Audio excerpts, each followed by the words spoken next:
A very good morning to everyone. I'm Rishav, and as you see, my topic seems really sensitive and a bit revolting too, but no worries, we are here to decode it.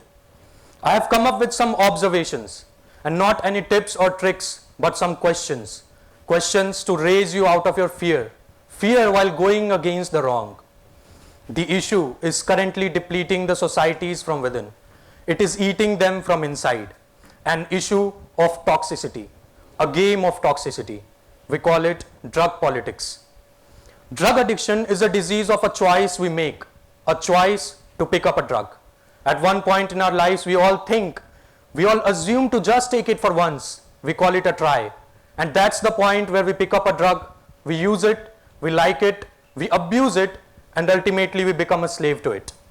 Yes, that's addiction. Addiction is real and scary. You have no choice anymore. We lose control on ourselves.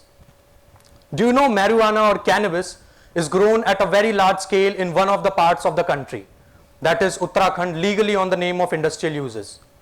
But the government of India has only allowed bhang and banned charas and ganja officially quoted round the nation. What do you think? Something grown at such a large scale in one of the parts of the country will not be able to reach the other parts? It has been observed by the National Institute of Alcohol Abuse and Alcoholism that people tend to find their choices very easily. And as per the report, 1 out of 5 people who used drugs for at least once in their whole lifetime develop an addiction at some point.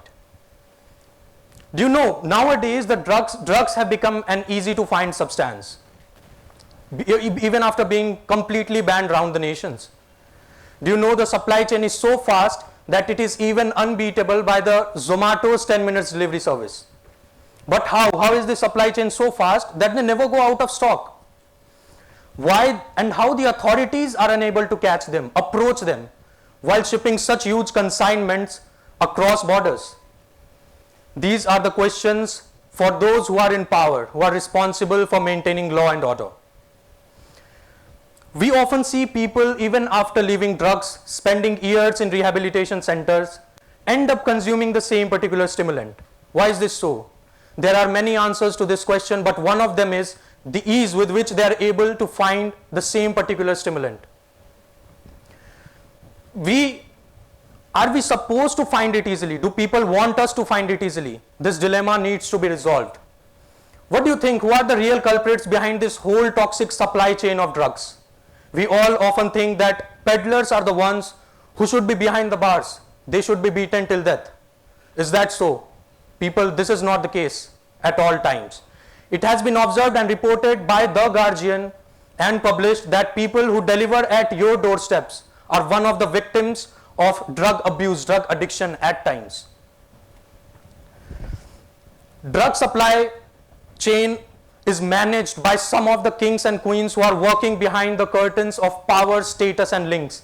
People who deliver at your doorstep are just a victim. They need care, attention and treatment in right direction. We all know about a group of hackers, anonymous group of hackers around the world. They're working around the world, but the anonymity preserved by the drug suppliers is at par with them. They are a man without a soul. When we can protest for our religion, when we can protest for reservation, when we can go against restrictions, we can protest against restrictions. Why are we scared to point this whole issue out in front of the fox on the thrones? Why are we scared to do so? People who are aware of this toxic game keep their mouth shut. People who don't know, they don't want to know. People who were victims for even once in their whole lifetime, when we ask them to open their mouth, they choose to stay shut out of shame, fear and whatnot. We understand the fear of losing dignity and respect, but as a request, as an urge, I would say that in order to overcome addiction, to save others from this trap, come front, take your stand, louder your voice, and shake the pinnacle of success of some of the stakeholders, some of the exceptional stakeholders that are built on the lives of the innocents who have taken us for granted.